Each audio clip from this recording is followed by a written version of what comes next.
Chris Peltz here with the Blind Grilling Experience, where we talk all things cooking, grilling, and barbecue, tips, tricks, and techniques for the blind and visually impaired, all things accessible technology centered around food. If you like brisket and breads, you like pizzas and pies, folks, we will leave you hungry and wanting more. Check out the Blind Grilling Experience on your favorite podcast app or visit our website at blindgrilling.com. From Wellington, New Zealand to the world, it's the Living Blindfully podcast, living your best life with blindness or low vision. Here's your host, Jonathan Mosen. Hello, on the show this week, it's 10 months in and ACB is still no closer to being on Mastodon. How easy is it to use Face ID? Making screen recordings on your iPhone with voiceover speech, and Sammy Sweet Spirit encourages sighted people to look at it this way. It's good to be back with you once again. I gotta say, the only downside of having the Blind Grilling Experience advertising on the podcast at the moment is that before I even start, I'm ravenous. Oh, that does sound delicious. And actually, it's a fun podcast to listen to because you can learn all sorts of things. You can learn on this podcast, though, that since this is episode 247, I can tell you that there is yet again no North American area code 247. It's up for grabs. It's available. However, the country code for 247 is very interesting. It's the country code for Ascension Island. Now, the population of Ascension Island fluctuates a little bit, but it averages out at about, get this, 800 people. 800 people with their own country code. I don't know whether their numbering plan has only 4 digits, because you wouldn't want 3 digits, because the population could expand and people could have more than one phone. But 4-digit numbers in Ascension Island may well be possible. If you are one of the 800 people living on Ascension Island and you're listening to this podcast, we bid you welcome. I'd like to know more about Ascension Island and what you are doing there. But all that said, when I think 247, I think what many radio buffs in Britain and around the world probably think about, which is that 247 meters was the initial frequency for BBC Radio 1, which is actually coming up to its anniversary because it went to air at the end of September 1967 after the Marine Offences Act forced all but one of the offshore radio stations in Britain off the air. And if you've been listening to the Mushroom FM rockumentary series of late, we've been doing a series on the fascinating topic of offshore radio stations. So they got the BBC Light programme frequency of 247 meters and turned it into Radio 1 on the 30th of September 1967, and a lot of the offshore personalities, the good ones anyway, found their way on to BBC Radio 1. Now, when I hear about frequencies expressed in meters, it's not something that I'm familiar with. I've always grown up with kilohertz, so I did the conversion, and apparently 247 meters, the original frequency for BBC Radio 1, equates to 1214 kilohertz. Yeah, that's a pretty random frequency, isn't it? 1214 on the AM dial, the initial frequency for BBC Radio 1. A reminder that we do have a special episode 248 in store for you. It'll be coming out quite soon after the Apple event, which happens this Tuesday US time. That's the 12th of September at 10 a.m. Pacific, 1 p.m. Eastern time. This is the one where we get the iPhone 15 and the Apple Watch Series 9. There's a suggestion there's going to be an Apple Watch Ultra 2, and who knows what other goodies Santa Tim and his Apple elves are going to be offering us for just a small fee. Although there's also some suggestion that the fee for the iPhone Pro models this year may not be as small as it once was. We'll be making sense of it. We'll have Heidi Taylor here describing some of the things that weren't discussed in the soundtrack. We've got Mike Fair and Judy Dixon providing some analysis. You can be sure I'll be chiming in as well because I won't be able to help myself. That will be available right after the Apple event to our Plus subscribers. If you're not a Plus subscriber yet, you can subscribe for just $1 New Zealand a month. If you can spare a bit more, if you think it's worth a bit more, I appreciate that too because it helps keep the transcribers transcribing and the editors editing and all those good things. And you can do that by going to livingblindfully.com/plus. That's livingblindfully.com/plus. You can cancel anytime. And yes, at the current exchange rate, $1 New Zealand is still worth about only 59 American cents. So even if you were to pay $10 New Zealand a month, that's only $5.90 for At least 8 hours of content a month. I mean, dude. Thank you very much to all our subscribers who continue to subscribe. We really appreciate that. And of course, if you're not a Plus subscriber, we're on a 72-hour delay for episodes before they go public to give our Plus subscribers some value. So you'll be able to hear the Apple event episode absolutely free 72 hours after our Plus subscribers get it. And speaking of iOS 17... Hello, everyone from the Living Blindfully podcast. This is Claudia. I am calling to respond to the email that I previously sent. Unfortunately, the bug with the batteries widget in iOS 17 still is persisting. However, the Braille display bugs have been fixed, so that is great. I'm very glad to know that those bugs are fixed. With the batteries widget, it still has these weird images that were not there before.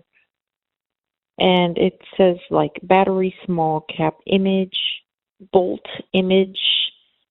I don't know. They're just weird random images. And I've actually sent Apple feedback about this on several occasions, including an audio demonstration of this bug. And to this day, it has not been fixed. So, not sure if anybody else has any other ideas about how to get this bug reported, because it is a bit frustrating trying to navigate the batteries widget. And furthermore, it doesn't even tell you if your device is charging like it used to. So, any suggestions will be helpful. Good to hear from you, Claudia. Thank you very much for calling in to the listener line. This is one that I can't replicate, but there are so many variables with widgets. So with the battery widget that I have it just in the widget screen, not actually on my home screen, but I flick right from page 1 of apps, and I just have it there. And it's working as it always has for me there. So it's just a standard widget, and I know that there are varying sizes of widget. So if you've got one on your home screen, it could be the size that's influencing this. It could be any number of factors. When I got your message, I thought, I wonder if your Describe Images feature has been turned on, and that's affecting it. But that certainly doesn't change anything for me. My Describe Images was set to off, but even when I turned that setting on again, it did seem to work just the same way as it did before. So if anyone else is seeing this, let us know. In terms of reporting it to Apple, it sounds like you've done all the right things, even going to the trouble of making a screen recording or an audio recording. So it's just going to join the queue, I would have to say. It may influence it if more people are experiencing it and report it, but I'm not sure about that. Living Blindfully is brought to you in part by Aira. That's the service that offers professionally trained agents to give you sighted assistance anytime, anywhere. It's good to see Aira now being offered as an accommodation in an increasing number of workplaces. There are so many ways that this can be useful, from getting past an inaccessible website, to navigating an unfamiliar building, to have someone read you a piece of paper and even take notes on that document, sending it to you later. When your workplace funds Aira as an accommodation, you can say goodbye to relying on sighted co-workers or apps that may not provide the accuracy or speed that you need on the job. Aira can improve your productivity, efficiency, and independence in your workplace.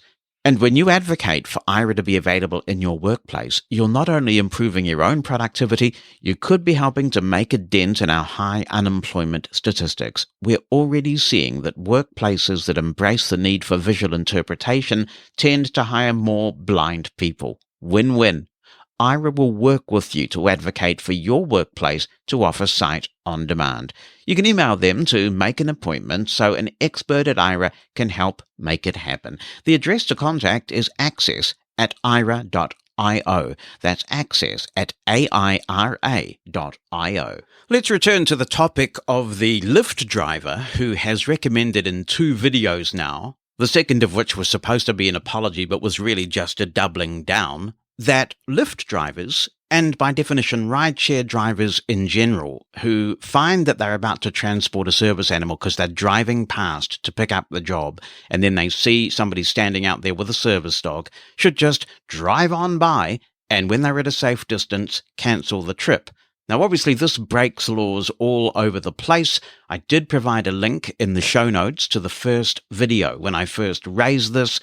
Some people don't read the show notes, And Tracy's son is writing in from Kentucky to say, I thought the listeners would be interested in knowing the YouTube channel where these somewhat offensive videos are found. Do a search on YouTube for Rideshare Real Talk. Real Talk is one word. I noticed he attempted to make some kind of clarification video in regards to statements from a previous video, but shortly after, in the same video, returns to his point of view, saying that the rideshare drivers have the choice on whether to cancel the trip if the rider has a service animal. After the clarification video, he had a 2-hour live video. Oh my goodness, mercy. Speaking of more of the same, back and forth chatter. I thought the listeners might be interested in hearing this for themselves. We could say it is more disgusting instead of interesting. Indeed it is, Tracy, and what's also disgusting as well as interesting is Lyft's lack of response. As I mentioned last week, I contacted Lyft's media team and I got an auto response from them right away because it's automatic, right?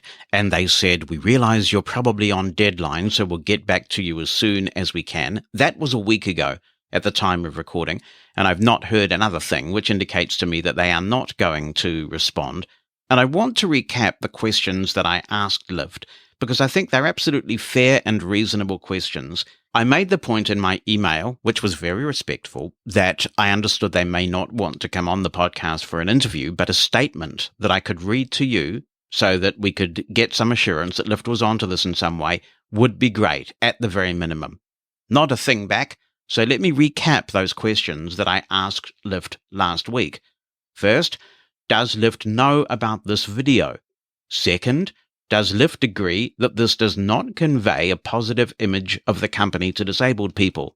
Third, will Lyft make contact with YouTube and urge them to take these videos down due to the reputational damage to Lyft and presumably misrepresentation of Lyft policy? And that is another point, of course, that YouTube still has the videos up. Fourth, will Lyft seek to identify and deplatform the driver if they're not doing so already? Fifth, does Lyft make it clear to drivers in training material that driving past a service animal user also constitutes refusal? And if not, will training material be updated to make that clearer? And sixth, what measures does Lyft currently have in place to seek to eliminate service animal discrimination? Perfectly reasonable questions, very unfortunate and perhaps telling that the media team has chosen not to respond at all. Mastodon is the social network where the Living Blindfully community is most active. Join us there for conversation about the most recent episode and items of news to help you live your best life with blindness or low vision. All you have to do from any Mastodon instance is follow podcast@livingblindfully.social. That's podcast@livingblindfully.social. When I played that little sweep in episode 244 of the podcast, I followed up with some comments about Mastodon, about some improvements to Mona. Since then, there's been yet another excellent release of the Mona app, which we covered comprehensively in episode 227. If you're looking for a tutorial on Mastodon in general and Mona in particular, it's free, it's out there, it's in episode 227. And then I talked about how extraordinary I found it that there are some organizations who aren't on Mastodon that should be, one of which, of course, is ACB, the American Council of the Blind. And I pointed out that back in 1999, when we were pioneers in internet radio, and this was an emerging thing, and we were doing things that really hadn't been done very often before in terms of trying to get a global group of blind broadcasters together to start this radio station. It was cutting edge, and it was nimble. Nimbleness is really important in technology. Harold Wilson, he was the British Prime Minister a couple of times. He made the comment that a week is a long time in politics. Everybody says that now. Well, 10 months is a long time in technology, a very long time. So now we've made it to double digits, folks. It's 10 months ago now that Elon Musk fired Twitter's accessibility team. Soon thereafter, he started to curtail the application programming interface that meant that most of the apps that blind people used to use for the artist formerly known as Twitter have now ceased to be. They were deprecated. They were forced off the platform despite being super accessible and providing a great service. One thing I didn't mention in episode 244 that I think is important to emphasize is the sense of loss that many people have felt because of this. Particularly during the lockdown period of the COVID pandemic, Twitter was one way that people got together and provided companionship and a little bit of support to each other. There were other tools too, of course. Zoom was the star of the pandemic, but the community that built around Twitter during that time was something quite special. And for people who perhaps have limited access to public transportation or limited access to funds to get out and about, or who find companionship with people who are a long way away, the demise of so many accessible Twitter options and the dismantling of that network as a result was jarring, it was upsetting, it was disruptive. For those who are well connected to technology, it didn't take too long for some of us to leap onto Mastodon, and as usual, what happens is that early adopters pave the way, they perhaps produce tutorials in our community, that's kind of customary, and eventually what you see is, if it's any good, you start to get a bit of critical mass. And at least where the connected blind community is concerned, I think the critical mass of people on Mastodon is much higher than it is, say, as a portion of the sighted population. So why am I raising this again just 3 episodes after I raised it last time? Well, it's because I was contacted by a couple of listeners who were actually quite upset by a meeting of the American Council of the Blind's Board of Publications. I'm interested in what happens around the world on the blindness scene. Even if I wasn't doing this podcast, I'd still be interested because I find this interesting. But I must confess, I don't normally listen to or read the minutes of Board of Publications meetings. For those who aren't familiar with the way ACB works, when ACB was founded in 1961, it was founded because of concerns by those who created the organization that NFB, the National Federation of the Blind, had become autocratic. As a result of that, there were certain safeguards built into the constitution of the new organization when it was founded. One was term limits. You cannot have a president of ACB who can go on and on. They can only serve 3 consecutive terms. Another safeguard they put in place was separation between the publications that ACB creates and the leadership, the board of directors. And that stems from the view that during the height of what some blind Americans used to call, and maybe still do call, the Civil War period between the 2 factions within the Federation before ACB was founded, there was a hijacking of publications by the Federation leadership to stifle debate. Never again, said the founders of the new ACB organization, we will create this board of publications so that there is some separation. Quite a lot of them have died off now, but it was fascinating to talk to some of these people in the 90s and the 2000s about that period. It really was, and get the different perspectives. Anyway, I'm only telling you this because you may not be as interested in all of this as I am, and you may not understand why ACB has a board of publications and what it does.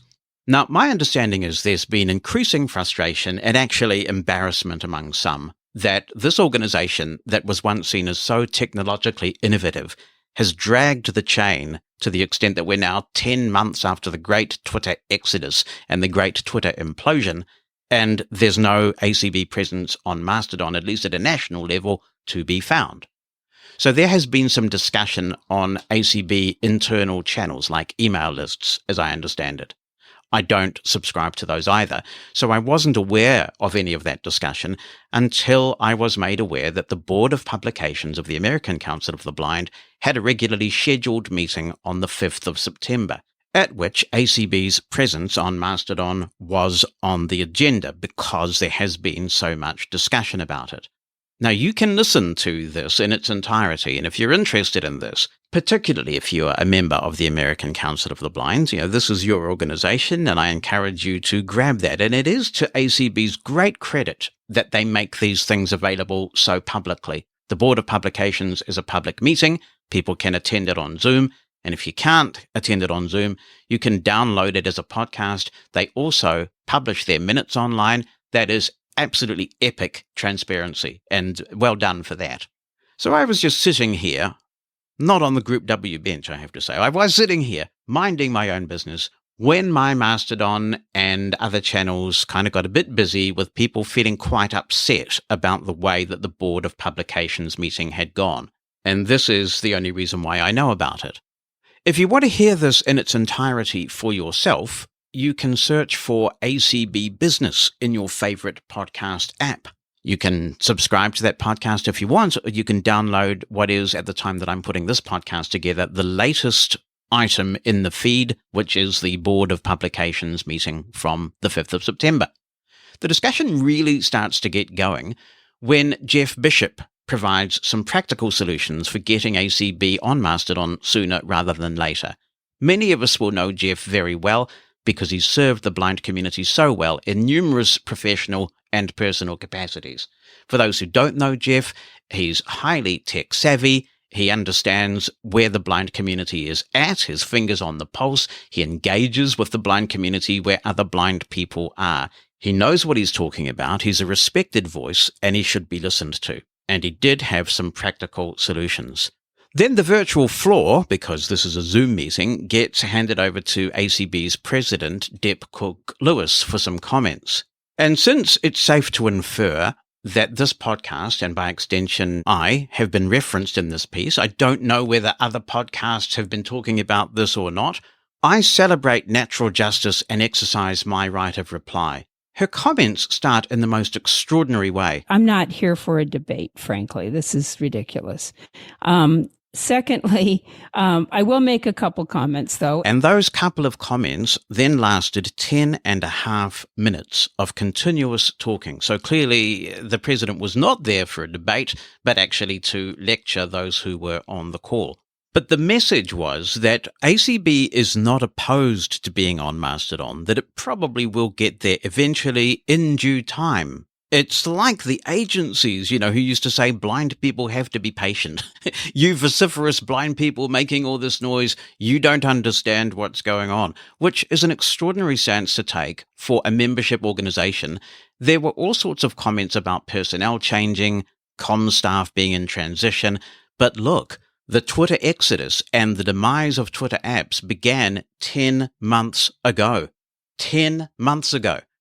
As somebody who has had a bit to do with ACB, I'm well aware that one of the tensions or the tussles, and I think it's sometimes a healthy constitutional tension, relates to the demarcation between what's the Board of Publications' responsibility and what is the Board of Directors' responsibility. And the president of ACB put a stake absolutely in the ground on this one regarding Mastodon. The decision to ultimately do it or not do it does not rest with the Board of Publications. It will, in this case, rest with the Board of Directors based on the recommendations of our IT working group and our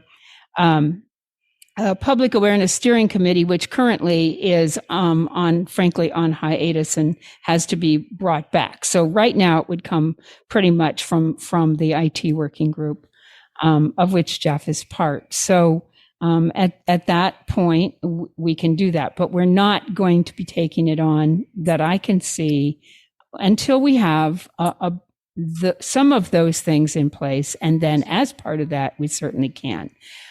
If we decide to add a new social media, and if it's not just a case of flipping a switch, if it does actually have an impact on workload to change it or major decision making to change it, if it's really easy, we don't have to take that to the board. I mean, if it's sort of no impact on staff or no impact on finances or no impact on anything, then I think it's understandable that we will and assumed that anything that's good for the people is good to do.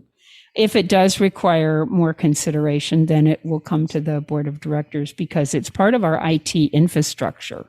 The BOP is responsible for content related to any of this stuff, and and to oversee content. So if you don't like what we put on Mastodon, you should come and talk to the BOP. Come talk to the rest of us first. But But, ultimately the BOP would be where we would come on that. And in policies about what can be put and those kinds of things often come from the BOP. But the piece of this that will ultimately happen would be at the board level. But we're really not ready to take it to the board to make that decision until we overcome the barriers that we currently have. And just to recap, those barriers appear to be a change of comms personnel and also tools that ACB is using not supporting Mastodon directly. And Jeff did address this in his opening remarks, where he suggested that volunteers could be used in the interim to at least fly the ACB flag on Mastodon, where so many engaged blind people have moved. So I want to explain how easy it would be to do what Jeff is suggesting in the interim and have a temporary Mastodon presence so ACB doesn't look as out of touch and left behind as it currently looks. 1. ACB calls for volunteers who are vetted carefully for their competency to liaise with whoever is in the ACB comms coordinator role to receive the comms that are being sent to other channels pending some sort of permanent solution sometime down the track. 2. A roster is set up so that everybody knows who is on duty at any time so that they can monitor those channels and post to Mastodon. 3, with those infrastructural issues in place, you do the final bit of infrastructure, which is to set up an account on Mastodon. And even if ACB isn't willing at this stage to invest in its own Mastodon instance, they could, as I said in episode 244, pick any existing Mastodon instance to be on. It could, for example, be ACB at mastodon.social. It could literally be that simple. 1, 2, 3. And the embarrassment would be over. It is not rocket science. And I think one of the problems that seems to exist here, and you see this in politics a lot, that people in decision-making capacities often don't understand today's social media landscape. So what we have is some people who care very deeply about ACB getting increasingly frustrated and embarrassed, and some of them come to me and they say, you should amplify this on Living Blindfully, because on Living Blindfully, we talk about the issues that are out there in the blind community, particularly the connected blind community, because this is a podcast and you've got to be connected to hear the podcast. So we do.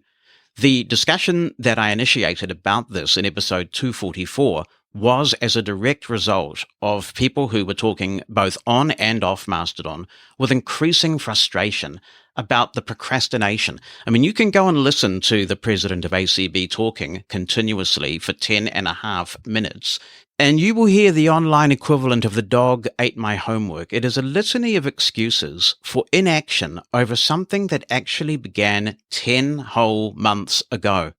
And what do people do when they're digging in on a completely unjustifiable position that is upsetting a lot of people? You shoot the messenger. Classic stuff. We have never said no. What we have said is, and I think would strongly continue to say, is that all things in their due time. So, I know there's some pressure from podcasters outside the organization and that sort of thing, that ACB doesn't care and ACB this and ACB that, but it'd be great if they actually asked us about that, but it's more fun to do what they do. So I think that'll continue. Oh, you betcha. It sure will continue. Now let's get some facts on the table. Because that little piece there was riddled with innuendo, and it wasn't clear which podcasts were being referred to, I can't be sure that Living Blindfully is the only one being pinged, but certainly we are a prominent podcast, and it is something that we have been talking about. We've been championing Mastodon. So I'm only replying based on what we have done. I'm obviously not accountable for or responsible for what other podcasters may have said and done. But as I mentioned in episode 244, I contacted people that I know in ACB before the convention. If you don't want to listen to me ramble, you can check the transcript for episode 244 where I made this clear, that I talked to people before the ACB convention. Those people I spoke with said, yes, we agree, it really has to be done. It's kind of getting a little bit bad that it hasn't been already. And my hope, as I said in episode 244, was that it would be done during the convention. Now, we have had some discussion on Mastodon about this? Have I contacted the president of the American Council of the Blind for some sort of right of reply? No, I have not. But anybody is entitled to exercise that. I would gladly give it to them. They can email opinion@livingblindfully.com. God knows how many times I give this address in the podcast. They can also call the listener line, 864-606-6736. The number's even in the United States. So on most phone plans, it's a free call for Americans to make. And when an organization has been criticized for something and somebody with authority in that organization contacts the podcast requesting a right of reply, they always get one. That is something that listeners to this podcast over the last 4 years know is the case. Now, you would think that the president of an advocacy organization would be not backward in coming forward if they wanted to exercise a right of reply. It was not clear to me until listening to this Board of Publications meeting that actually the Board of Publications is not responsible, in the president's view, for whether ACB gets on Mastodon and how it goes about getting on Mastodon. And that may well be challengeable. I mean, there may be consensus within ACB about that being the case because it's about IT infrastructure, but it's potentially possible for this to be contested as well. And that's a debate that may well be live. And I did hear some reference in the call to there being debate about whether this rests with the Board of Publications or not. As for being outside the organization, absolutely guilty as charged. We do try to reflect the concerns of listeners who contact us, and there has been increasing concern about ACB's procrastination on this subject. But I would make this point. Sure, I'm outside the organization, but I also am very proud of what I was able to contribute to it at a time when we had people like Paul Edwards and Brian Charlson, and a number of other people, Chris Gray actually as well, who were good at identifying a tech trend and making sure that ACB was perceived to be cutting edge. So in that sense, I'm a little bit more than a dispassionate chronicler of events on this particular one, because it makes me sad. Now, whether I'm sad about this or not matters not a jot, but I tell you what should matter to ACB leadership. It's the people they're alienating who are inside the organization and who potentially may choose not to be inside it if this goes on much longer. And it's the messages that I get, and I will not name people because I don't have permission to. They were not sent in the context of, please publish this on the podcast. But I can tell you, hand on heart, I have received messages from people who say, I am a long-standing member of ACB, and I'm angry, and I'm ashamed, and I'm getting disillusioned.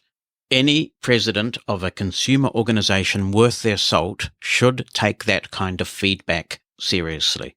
And I tell you, by continuing to prevaricate on this issue, ACB is totally misreading the room. When I finish the show, I'll be rewarding myself by spending more time playing my favorite game of the moment. It's called Time Crest. If you're old enough to remember the classic text adventures, it's kind of like that, but way better, with an epic soundtrack and many twists and turns. In Time Crest, you're the main character. A young mage named Ash contacts you frantically through a pocket watch, asking for your help. Ash's world Alincia is about to be destroyed by falling meteors, but you demonstrate the ability to save Ash's world by turning back time.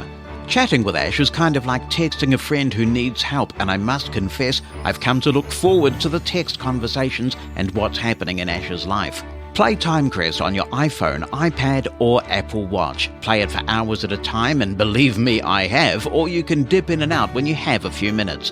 This is such a cool game. Search for Time Crest in the App Store or find out more at timecrest.com. That's timecrest.com. Mike Bullis is on the move. He's already moved, and he says, I'm looking for an Audible stud finder for some work I need to do around the house here. I know there are several around, but I don't know which ones will necessarily work after I buy them. Some of them have LED screens and all kinds of things that don't work well. I wonder if you could maybe ask your listeners if anyone knows of an Audible stud finder that is usable by blind folks.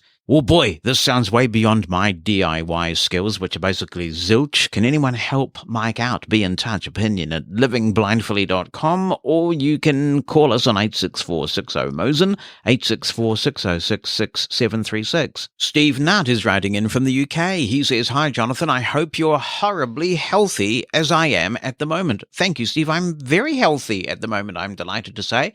Long may it last. There was a time where I would never have thought I could get to this age and feel as good as I do, probably better than I did in my 20s, in fact. It's a marvellous thing. He says, "I heard this week's pod, which was actually episode 245, that's what he's talking about, in which a listener contacted you asking where she could go to get small tech problems fixed or to work one-on-one, including training. We at Computer Room Services can do this very thing. The way I work is, if I can't fix it, you don't pay. Simple as that. People can contact us with any tech problem, big or small. Our charging structure is £30 per hour with a minimum charge of £7.50 in case the job only takes me 15 minutes or less. I didn't mean this to be an advert, but the question was asked, so I thought I'd answer it. I use RIM to remote in if the solution needs it and can fix most Windows problems. I'm not hot on Apple Mac, but anything Windows, Android or iOS, I'm pretty much up with those. Please feel free to give out this email address, steve@comproom.co.uk. That's steve@comproom.co.uk. Time differences shouldn't be a problem if an appointment can be made in advance. Anyway, I hope this helps, and do keep up the excellent work. Thank you very much, Steve. I can vouch for Steve. He's been around a very long time, has Steve. A very, very long time. And he does know his stuff. What do they say in the UK? He knows his onions. Knows his onions. And, of course, as they also say in the UK, thanks to Steve Winwood, while you see a chance, take it. And that's what Steve did. Brunt Steenkamp is writing in and says, "Dear Jonathan, I trust you are doing well. Super well, thank you, Brunt. Hope you are as well. I know I have not been in contact. Somewhere in the 210s, I fully blame Castro for not syncing my episodes." Yeah, I'm afraid I've given up on Castro, Brunt. It pains me to say it, but it's just not what it was. He continues, "I have discovered something rather marvellous recently. At the gym where I train, we have access to 3 Wattbike trainers. That's WATTBIKE trainers. Now, what makes these special is, 1, you can use the bike with an Apple Watch running watchOS 10 as a Bluetooth-powered cadence and speed sensor. To do this, you will have to be running iOS 17 on your iPhone as well. 2, the Wattbike Hub app happens to be accessible enough to get the job done. However, it's not perfect by any means.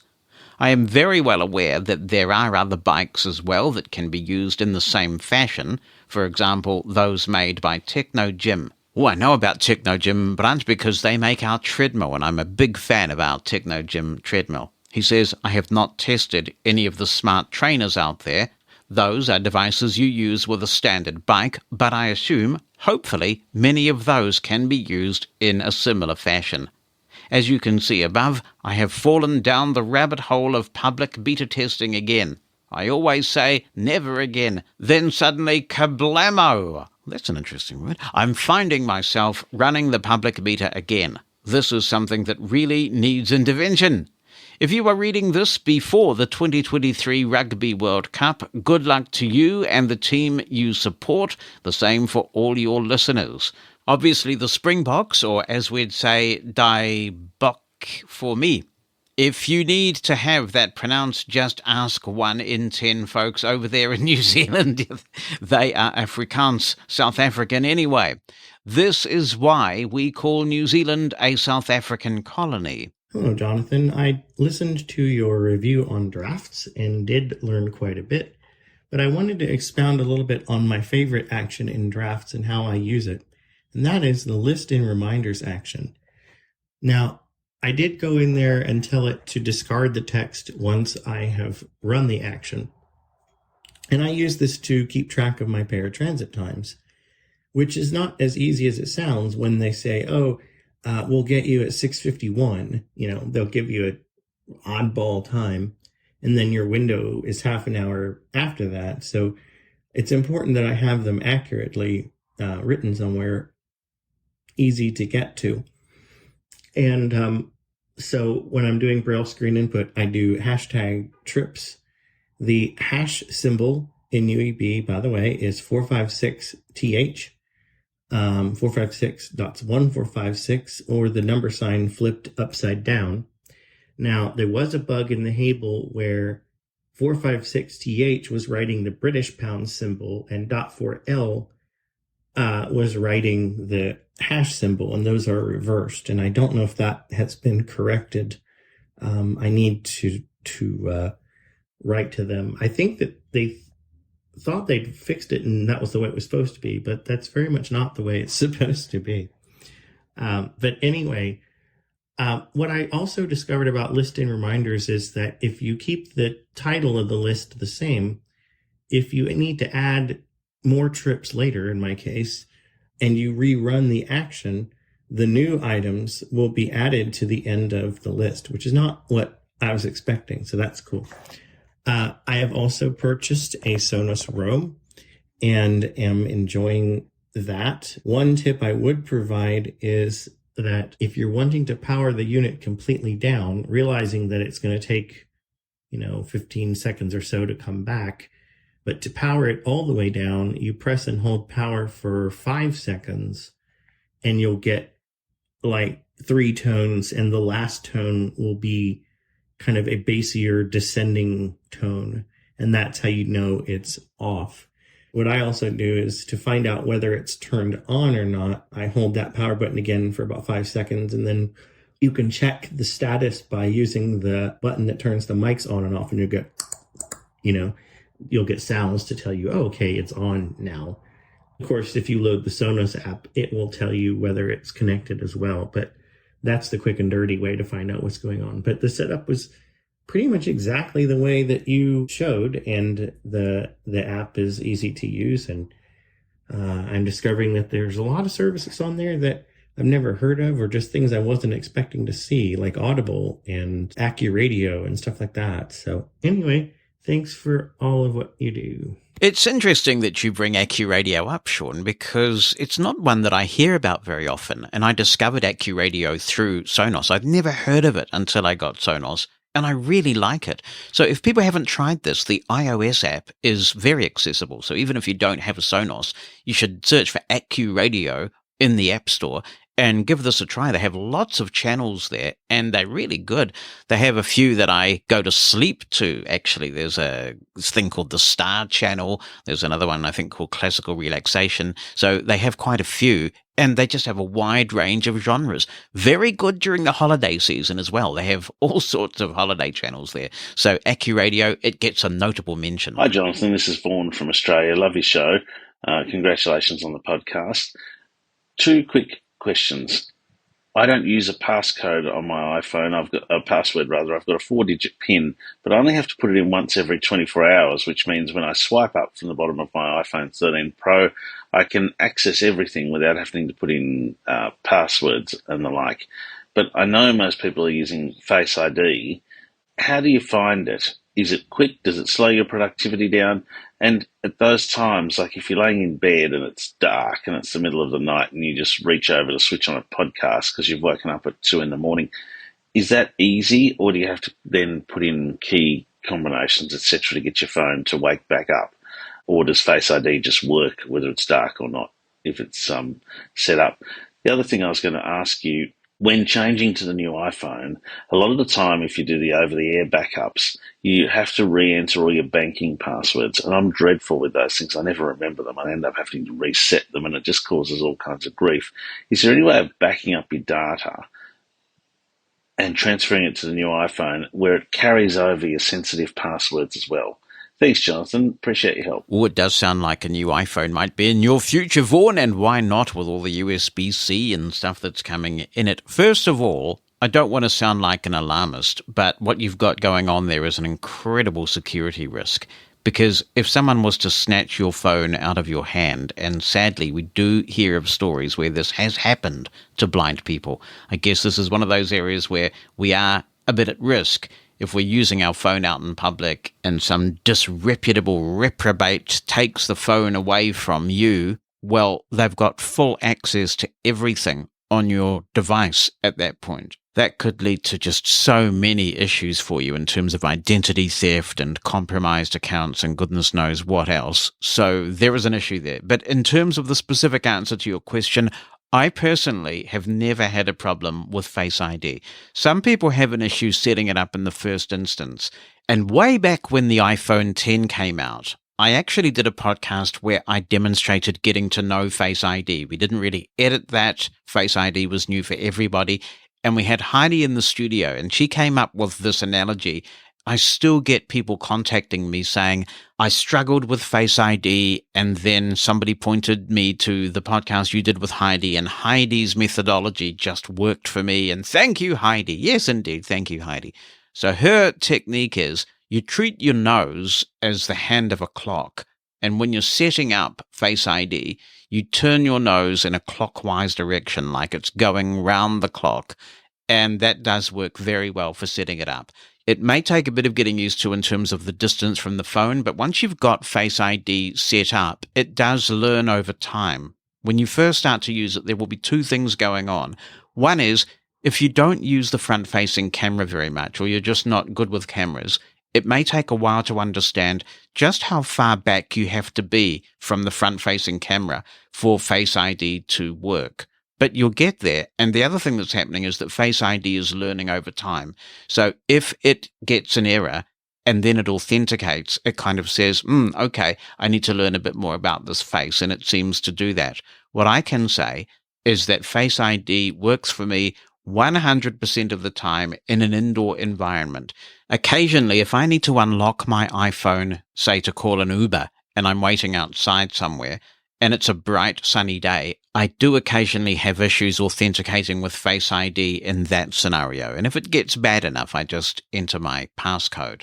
As for the all too familiar thing for many blind people, waking up in the middle of the night and wanting to run your podcast app, I have had no issue at all using Face ID in that setting. If you're lying flat in bed on your back, you just point the front-facing camera at your face, so you would have the phone facing downwards, so the front-facing camera is looking at your face while you're horizontal, and it will just unlock, and I have no difficulty doing that. Now, it may take a bit of getting used to, but you absolutely can get used to it to the point that it is an absolutely smooth experience a lot of the time. It does make me a bit sad that some people go for the iPhone SE, which is an underpowered phone and it's got some battery life issues and all sorts of limitations.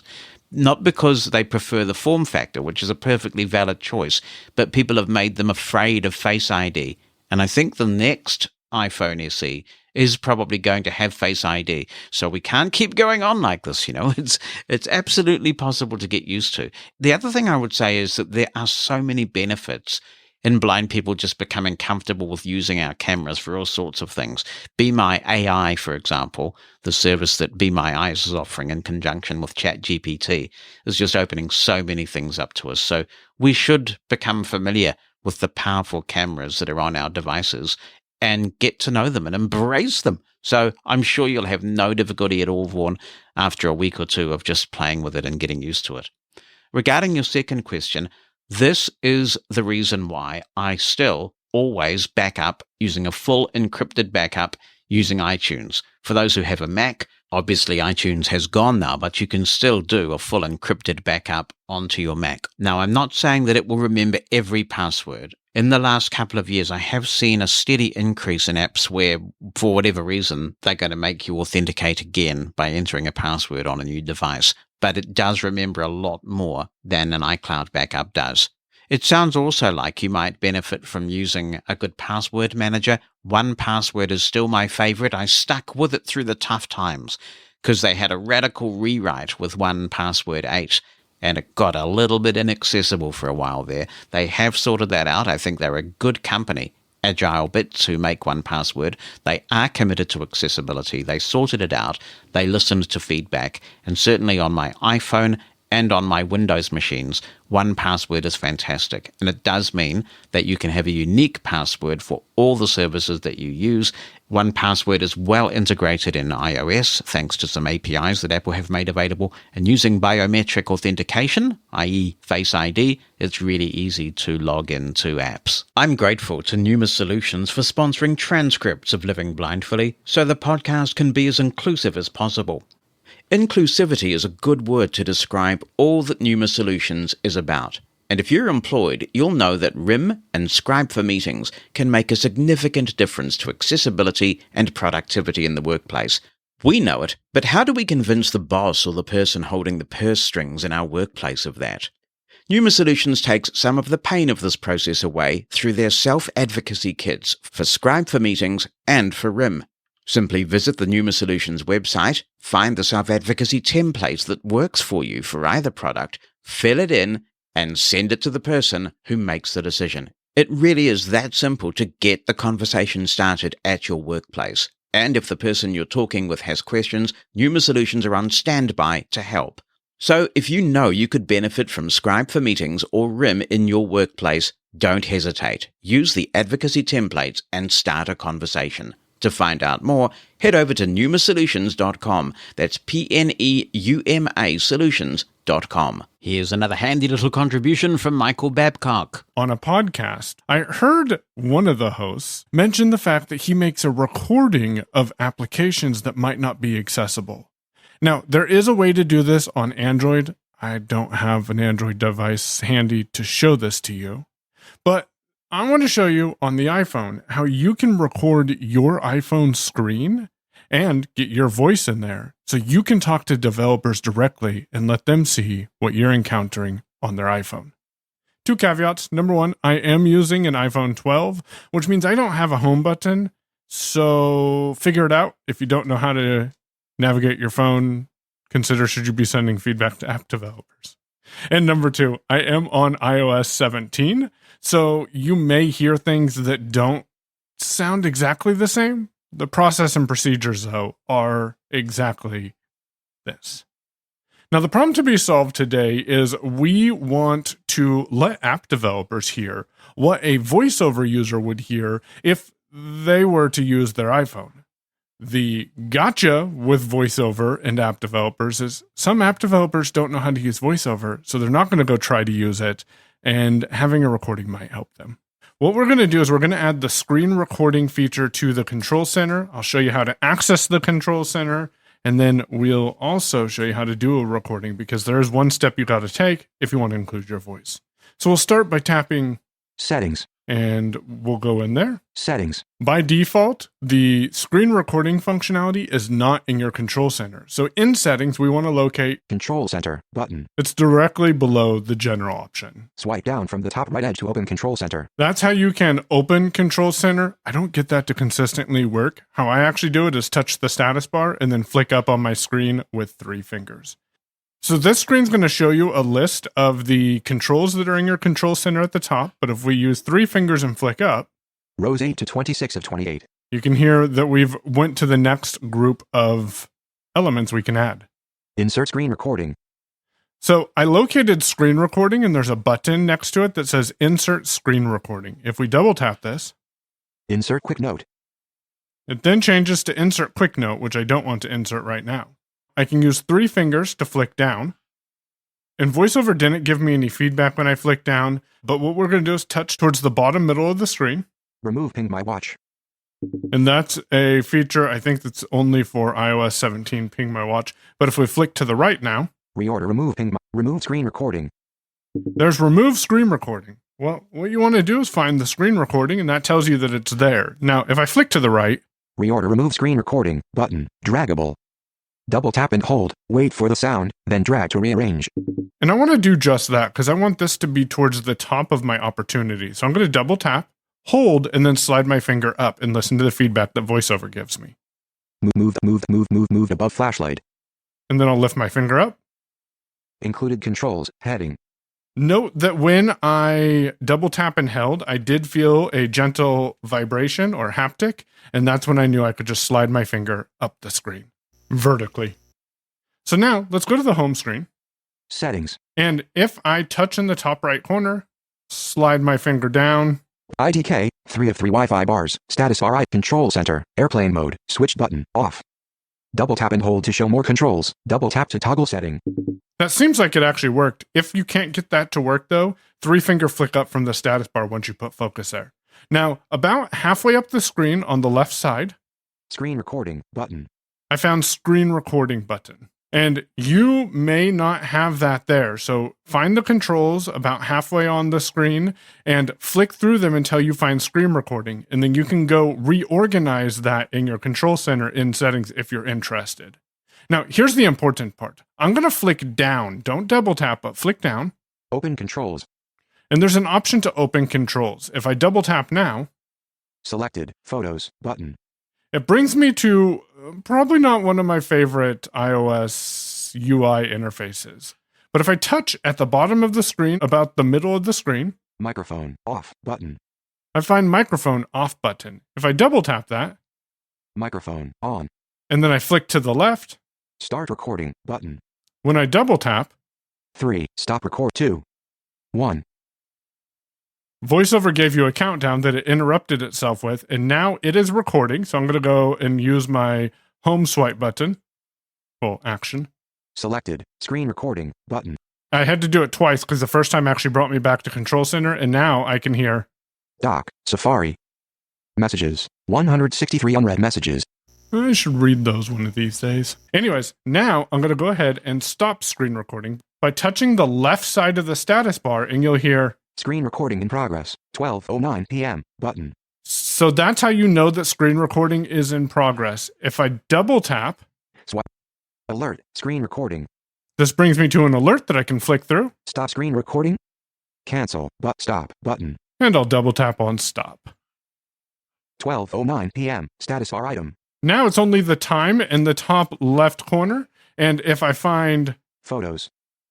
I can double tap on that, I typically then locate the, Albums. Tab. 3 of 4. and I'll double tap on that, and then find, Recents. 1,340 photos. A black background with recents. See all. But recents. 1,340 photos. A black background with nothing on it. so I'll double tap on that. Video. Time. 12:09 p.m. I can double Nice tap on guy. that. Recents. Back button. And then you're in a standard video watch screen. Video. Play video button. You can locate the play video button. Play video. VoiceOver gave you a Video. countdown that A it screenshot of a computer interrupted itself with, and now it is recording, so I'm going to go and use my home swipe button. Full action. Selected. Screen recording I'm button. going to 2-finger double tap, and then you can locate the toolbar at the bottom of the screen. You may need to double tap if all it says is video. The share button is located in the bottom left-hand corner. You can then copy that to your clipboard, paste it into an email, or share it as a email directly with the developer. Hi, Jonathan and everybody. This is Catherine Getchell recording you a message from lovely Pittsburgh, Pennsylvania. Want to comment on both the use of my favorite cane and my experience with Be My AI. So we'll start with Be My AI. My experience has been mixed, shall we say. I am totally blind, and one of the things that I was really hoping that Be My AI could do is to identify the buttons on appliances, and maybe even if it was really smart someday, somehow connect with the instruction manual of said appliance and tell me how to program a certain thing. What I've noticed is that I seem to get a lot of hallucinations of Be My AI making up buttons that aren't there, or even making up configurations of buttons that aren't there. So for example, on my LG washer that I asked it to several times to describe for me, upon different pictures I took, it gave me different descriptions of button layout, vertical versus horizontal, and I'm pretty sure that it wasn't entirely the picture's fault. The best it got to was describing the buttons, I think, fairly accurately, except it added one. It has 11 buttons on it. They're all tactile. And Be My AI told me that it had 12.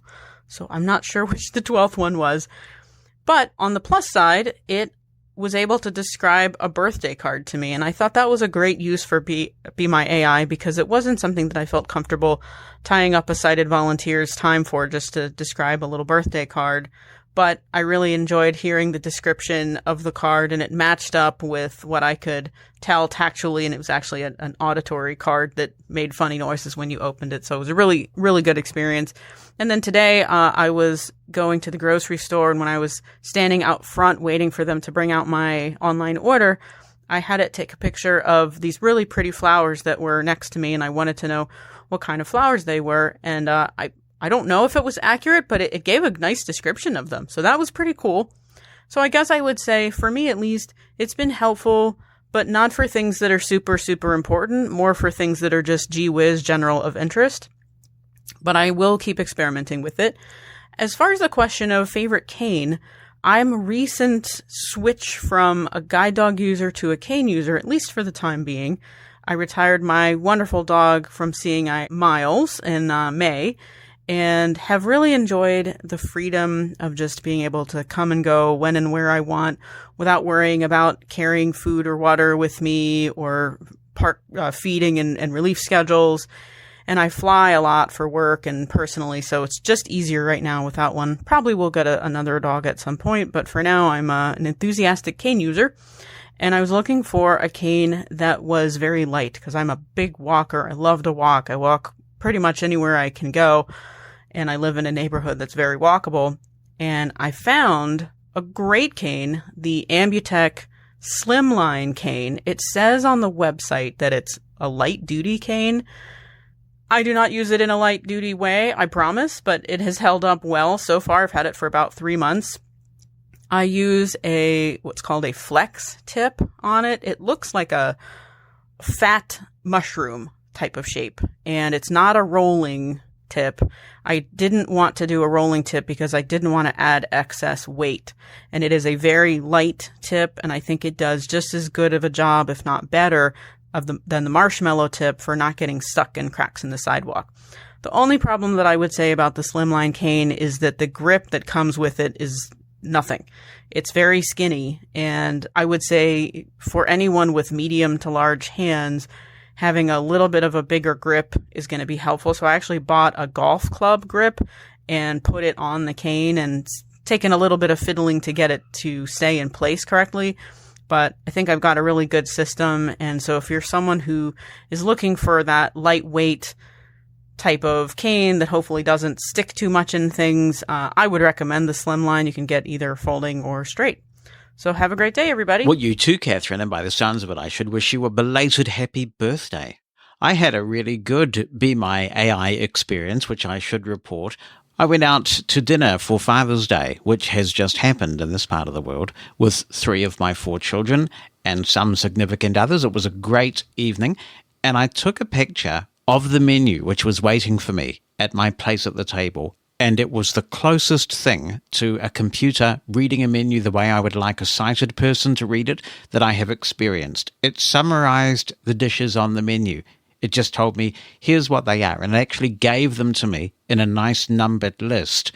And then I was able to say, for example, tell me about the crispy salmon.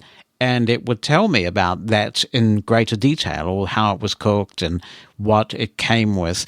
And I could say, for example, how is the chicken dish prepared? And it would be able to tell me it was pan-fried. Absolutely brilliant experience. I agree it does sometimes hallucinate. We heard that in action when I did the big demonstration of it some episodes ago.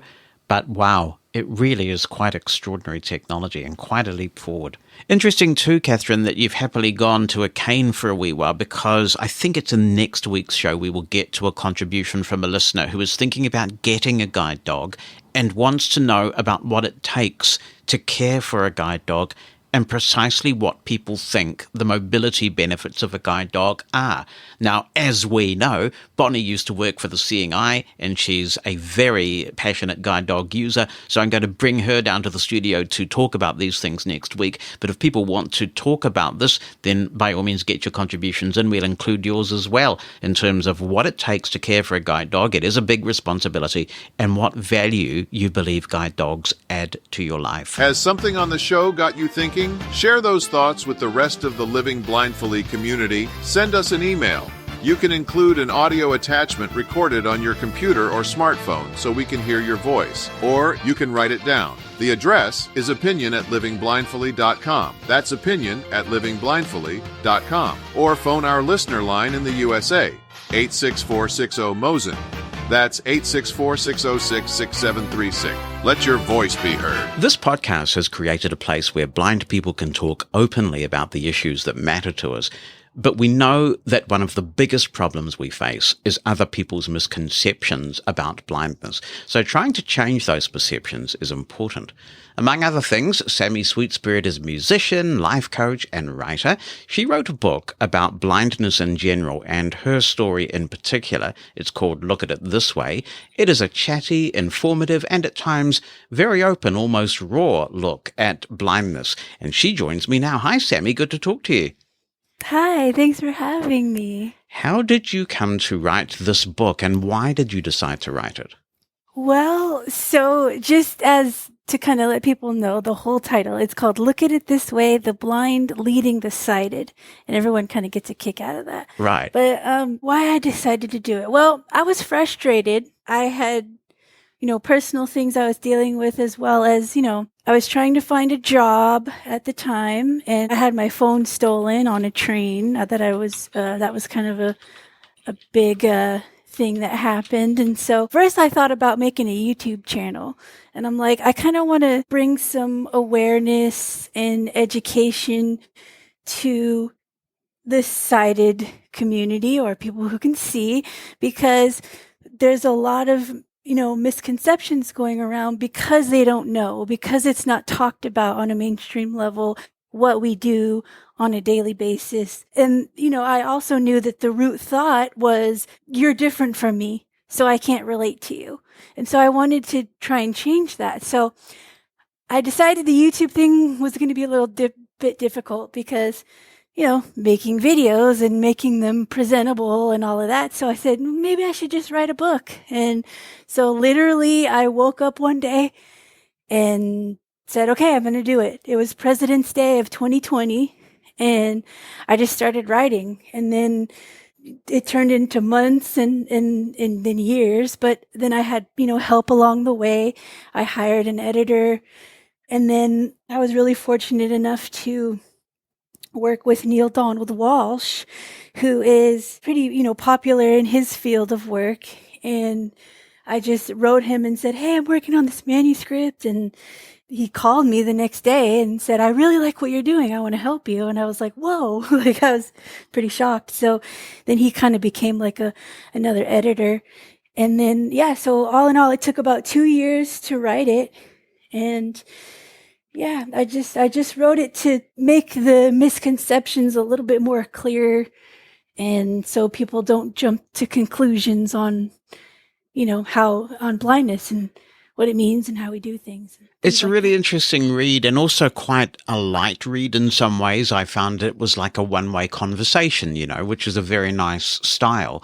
And when I read it, I kind of thought, man, I don't think I've ever had it quite this bad in terms of some of the questions that you felt you had to address.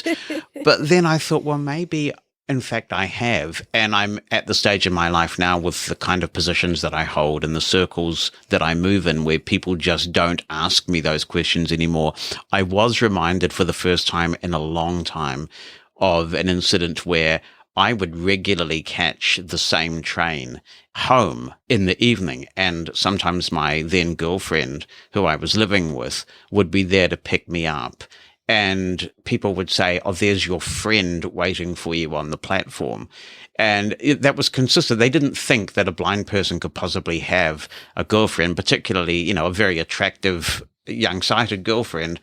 So people do have these misconceptions, and some of those questions, in particular, the FAQ chapter, you get right into it there. I mean, there's probably, Yeah. So people even think that your spouse is your caretaker. Right. Or, yes. you know what I mean? So it's just, yeah. But yeah, that chapter was very important because, and I was really thankful because after I wrote it, I had spoken to the blind community and some of my friends. And I said, what questions do you want in here?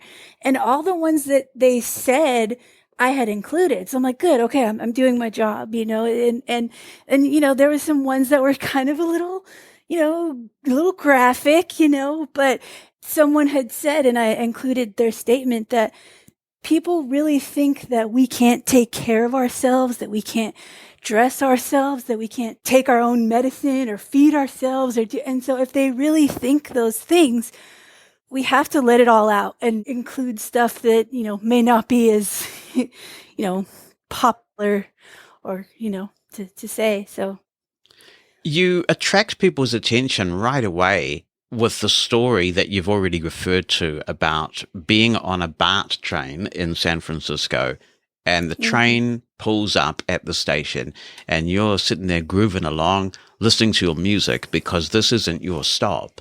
And somebody grabs the phone off you, tears out the wired earpods, and runs off with the phone. What really angered me about that story, I mean, apart from the actual crime itself, was the response that you got from law enforcement. And actually, this is a topic that we've discussed on the podcast before, about the lackluster support that blind people sometimes, not always, but sometimes get from law enforcement. Can you talk us through that and what happened when you tried to get the police to support you in retrieving the phone that you'd actually located, so you knew where it was? I had the Find My Phone app, and that's how they knew where it was. But I'll start from the end and work my way back. So the end of this is they never got in touch with me. I never found out what happened. They had a video of the suspect, a clear video, because they knew it was a juvenile, a minor. But they basically told me, because he's a minor, we have to protect him, so we can't just release the video to people to try and get his name or anything like that. And I'm like, well, but a crime was committed though, and so I never found out what happened. I got a new phone and, got that up and running. But yeah, it was a pretty traumatic experience. I was on the news, and that was one of the stories that they focused on, was the fact that the police weren't really responsive, and they asked me for a description of the suspect. Yeah. And I was like, sorry, I can't help you there. And, trying to be funny, but I wasn't laughing. But it's a part of what I'm trying to do, figure out the root thought of things that, and also kind of go in and say, okay, so this person stole my phone and it's a crime, but what's going on with him? You know what I mean? So it was a very traumatic experience, but also a learning experience for me. What sort of annoyed me about that whole story is I can understand that if the police genuinely didn't have any evidence because no one saw the individual, no one could describe them, and you're blind and you can't, I can understand that they reach a dead end. But in fact, that's not what the case was here. Right. They had video evidence anyway, but even if they didn't have video evidence, you were able to locate the precise house at which the phone was located. And I'm sitting here scratching my head thinking, why didn't they just swoop on the house, take your phone back for you, and give it back to you? Well, it wasn't, we don't know that it was a house, but we do know that it was somewhere in San Francisco, which it was weird because it got stolen in Oakland. And so when they were able to look at it, it was saying San Francisco. And I'm like, well, how'd they get there that quickly? It was probably maybe about, I don't know, half an hour later, or maybe 20 minutes. So maybe another BART train, because you could do that between Oakland and San. Yeah. So they knew that it was somewhere in San Francisco. I don't know if they had a precise location. They didn't tell me. But like I said, eventually they had a video. They saw where he got on and they saw where he got off. And it's like, okay, well, why not? Let's move forward with it. And they never did. You do talk quite a bit in your book about your spiritual connections, and you refer to a number of authors, including Byron Katie and Eckhart Tolle. And I have to say that the power of now in particular completely changed my life quite a few years ago. And I think I've told the story on the podcast of how I came to know about the power of now. And it was a really surreal experience. So how does all of that help you, or did it help you to cope with a crime like that? Because when you have something happen to you like that, it makes you realize that blind people sometimes can be very vulnerable. Did you learn to forgive the offender and to trust again? I did. It took a little while. I didn't really leave the house much for a little bit after that. I didn't want to take another BART train. I would avoid it and take Ubers or, things like that. But eventually I did take the train again and sat down in the very same seat that I was in. And the thing that really helped me was, these spiritual authors, especially Byron Katie and Neil Donald Walsh. Neil said something, I think a clip on YouTube, where he actually talks about a phone getting stolen and how to kind of deal with that. And I think I don't remember exactly how I worded it, but I mentioned in the book, that something about what hurts this person so bad that they feel that they need to take the phone. Well, and that kind of got me out of myself and what I was feeling. 'Cause I was a mess. I was snapping at people and I was trying to deal with what happened and, crying all the time and just trying to grasp it. And so that's what kind of pulled me out of it, is just thinking I wonder what could have hurt him so bad that, or what he's dealing with in his life. And that's what I think is so needed right now in the world, is connection to each other to get through things, because life is hard, and I feel like if we find ways to connect to each other, it makes it easier and easier to cope. So. Then, of course, there's the view that blindness effectively should immunize you against a crime. And you got the reaction, well, who on earth would steal from a blind person? Right. Which is, but it also did exhibit that many people are very kind, and there was a GoFundMe set up, and that was quite generously contributed to. So you were exposed in short order to a wide range of human emotions and behaviors with that. Yeah, it was from one extreme to the other. One extreme, oh, she didn't see that coming, and then the other extreme of, what, I want to help this person and give some money so she can take Ubers for a little while. That's what we ended up using the GoFundMe for. And it raised about $4,000, and I couldn't believe it. It was, just that people really cared. As soon as the news story hit, people were contacting my family and, I want to get her a phone. I want to help. And that's also what got me through it, was that, that love really does outweigh hurt, Some of the things that you talk about really resonate with this audience, I think. And we've had a talk on this show about blindisms. And for those not familiar with that term, these are the little mannerisms. I was looking for a name for this podcast because Living Blindfully is quite a recent name. We rebranded a few months ago. And one of the things that I thought of calling it was Blind People Rock. Blind People Rock, dude. So Living Blindfully is better. But rocking is a blindism, eye poking. You mentioned jumping up and down. And when we've discussed this on the podcast, the general view that's been expressed, not a unanimous view, I think, but the general view is that, look, we live in a mainstream world. If we're going to be expected to hold down a job and be taken seriously, all those sorts of things, we just have to stop that behavior. You seem to be suggesting a different cause and encouraging sighted people to accept blindisms in public life. Is that realistic? Well, that's actually a really good question. So my thought is, look, if we want sighted people to accept us and understand us, it's even going to be with things that because I mean, let's just be honest.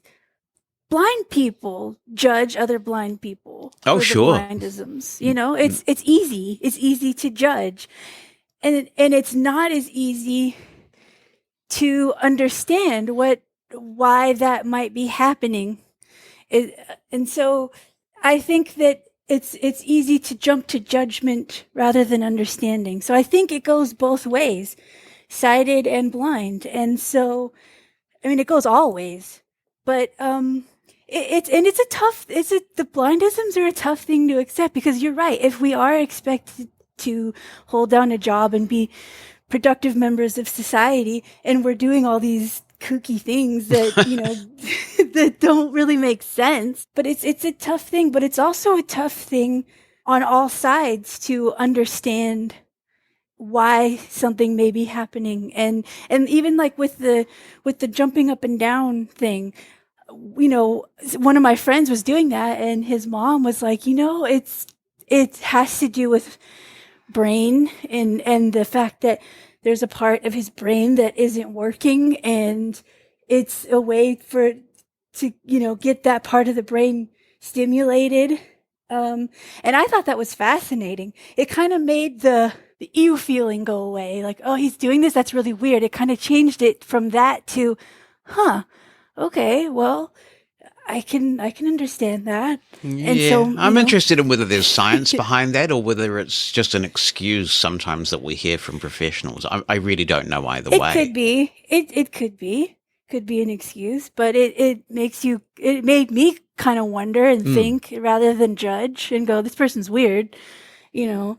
Because we get that enough, you know, we get that enough in life. We don't get taken seriously as blind people. I'm just going to be honest about that. And that's why I wrote the book, because maybe if I can help shed some light on some things that don't make sense to people, then maybe, you know, maybe we can get approached and talked to, and we can approach and talk back, you know, and have a real conversation. Yeah, it's all about how accepting is society of someone, regardless of what they do and who they are, and to what extent are we all expected to conform, I suppose. Right. And that's to each individual person, how, you know, to each individual person, how they want to, you know, handle that. And some people are against society and I'm going to be, you know, march to the beat of my own drum. And some people are like, well, I maybe will march to the beat of my own drum about this, but then maybe this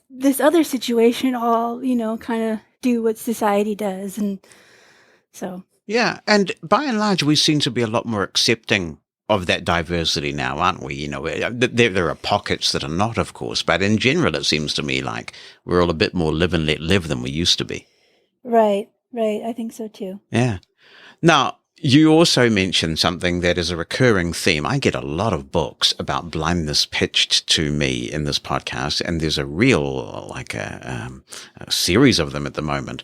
And all of them have one common point that they make, and that is that blind people are often perceived as having superpowers and being like, you know, amazing hearing and senses of touch and that kind of thing, or we're just completely and utterly incompetent and not capable of anything. And what I detect from your book is this recurring theme. Look, blind people are just people who happen not to be able to see, and there'll be a wide range of abilities and hang-ups and attributes, essentially, that are true with sighted people. Mm-hmm. So how I described it in the book was we're either perceived as having superpowers or that we're mentally challenged. There's nothing in between. And it's interesting that you say that you've been seeing that a lot with other books. I'm glad that's being talked about, because I kind of felt like nobody was saying it. So I'm glad that you know, that you've seen that. But so yeah, I mean, if we're inspiring because human beings are inspiring. You know, we can find inspiring traits and characteristics about just about anyone that we come in contact with. We can't hear better than you. You know, that's a common question that people ask. It's that we use it in a different way than you may. And so, you know, yeah, we don't have superpowers. And then there's the other extreme is that we can't hold a conversation, that we don't know about the things in the world that you know about because we can't see them. And so they associate seeing with knowledge. Yes. It's interesting. It's very interesting to me. And that's why I wanted to include it, because it's like, that's fascinating that seeing has to do with knowledge. And I mean, I get why, because when you see something, you're getting information, but there's other ways to get information about things. So like I said in the introduction of the book, I explain to children when they first meet me, and they're like, they kind of feel like, who is this like weird person who's not really looking at me, making eye contact, or, but I tell them, my eyes are broken, and they get it immediately. They're like, oh, okay, that's okay. Got it. That's it. Okay. And then they just talk to me like nothing. Adult society has a hard time with that. They don't talk to us like, oh, they just can't see. Okay, cool. Now we can talk. That's why I wanted to include that. I went to a function and had a conversation with a 3-year-old. Some of the best conversations I've ever had in my life have been with 3-year-olds. And we were talking away about 3-year-old things and things that he was into. And then he stopped. He stopped talking, and he sat there for a few seconds, and then he said, "Your eyes are silly." So that's pretty summed it up, Yeah. I couldn't work out where you sit on a subject which we talk about a bit. It really gets people going in either direction. And this is the whole ableist language thing. I'm very much on one side of the spectrum, which is that because blind people are so often absent from what I call the key change agent positions, in politics, around the board table, in the media, that we have allowed very derogatory terms about blindness to seep into the public discourse, and that just makes the problem worse.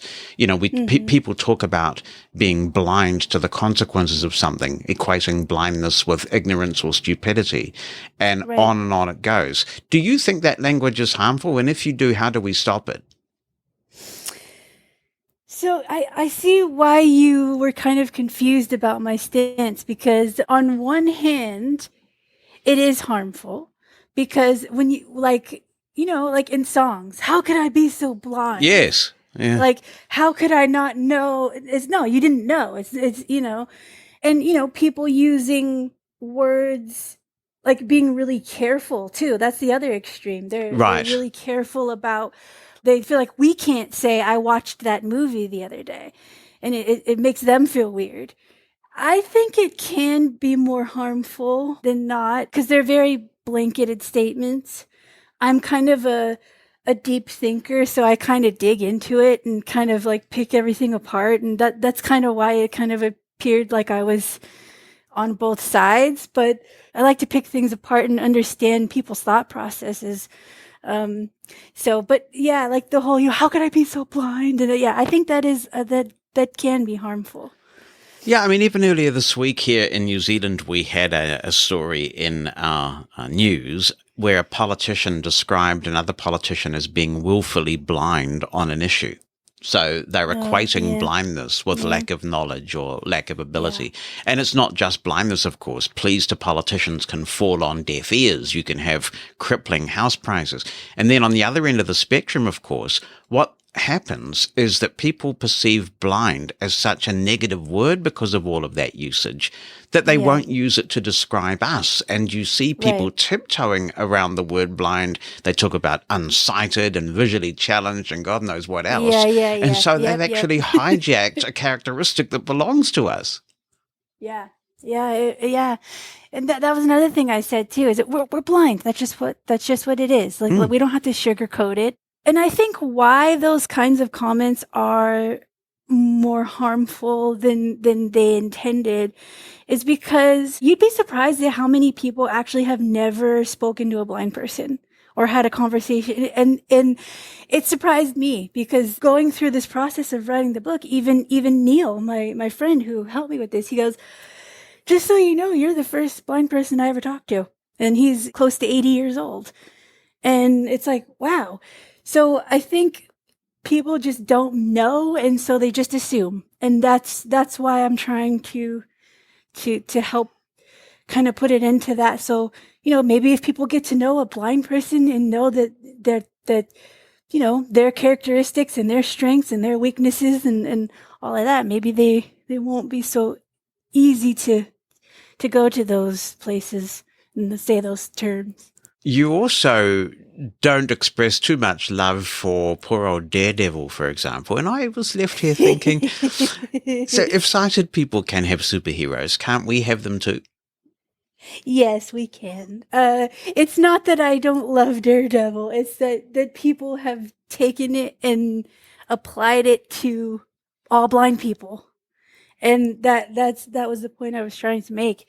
Daredevil is a superhero. He's a comic book character. He's cool. I love it. But and even like with Family Guy, I mentioned Family Guy as one of the, the examples. I love Family Guy. I'm a huge Family Guy fan. I make sure I keep up on all the episodes that come out, and I love Seth MacFarlane. I think he's amazing and amazingly talented and funny, and it's just he's a really good singer too. Oh yeah, he really is. He's got into that jazz genre. Yeah.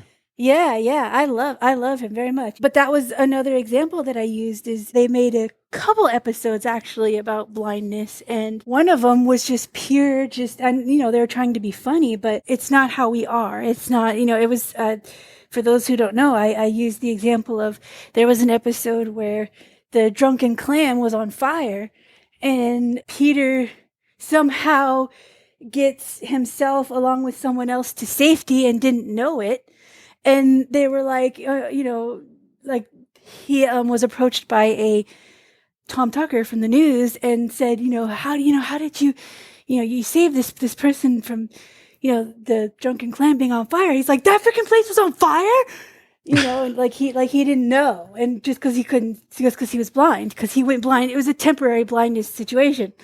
And, to me, that was just like, come on, like we would know if a place was on fire, and we would, I'm sure all of us have learned as children what to do in fires, and it kind of sets people up to not think and to kind of be ignorant to what blindness really is. And so, but yeah, I still love the show, and, and so Daredevil too, Daredevil's included. I think, so. Yeah, I think actually Daredevil might have been one of the first Netflix titles that got audio description, if I'm remembering correctly, some time ago. That doesn't surprise me. Yeah. What do we do about the way that blind people are portrayed in these sorts of things? Because obviously it perpetuates stereotypes. It's like blind people are not present often when these things are designed. I think one recent exception, which I really applaud Apple for, is that when they put the Series C together, which was one of the original titles on Apple TV Plus, my understanding is they did actually get some blind people in as consultants, so that although it's a very interesting premise, blindness was represented reasonably competently, but that doesn't happen as much as it should. Well, and there's another show too called In the Dark. And they also had some blind writers, which I really appreciate, because they were able to represent blind people. I mean, the girl and the main character in the show, was just like everybody else, getting in trouble and drugs and drinking and it's like we do the same things. We're people. The blindness does not protect us from that. But yeah, I think what's going to help, and this may kind of sound like a duh answer or an easy answer, but just conversation, these types of conversations that we're having right now,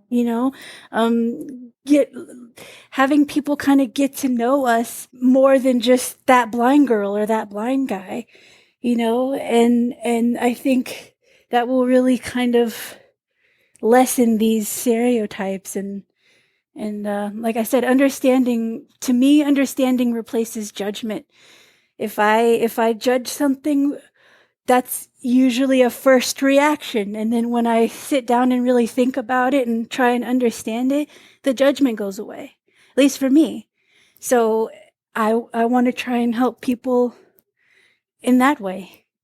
I keep meaning to watch that in the Dark series because people keep talking to me about that, and I haven't yet. There was also one a few years ago called Growing Up Fisher, which I didn't complete either, and it was only on for one season, but it was about a blind guy who was a lawyer, and that was interesting as well. It's such an eclectic book because you cover a wide range of things, some of them about yourself and some of them about the system. One of the things that you devote a chapter to is the Social Security system in the United States, and you specifically focus on SSI.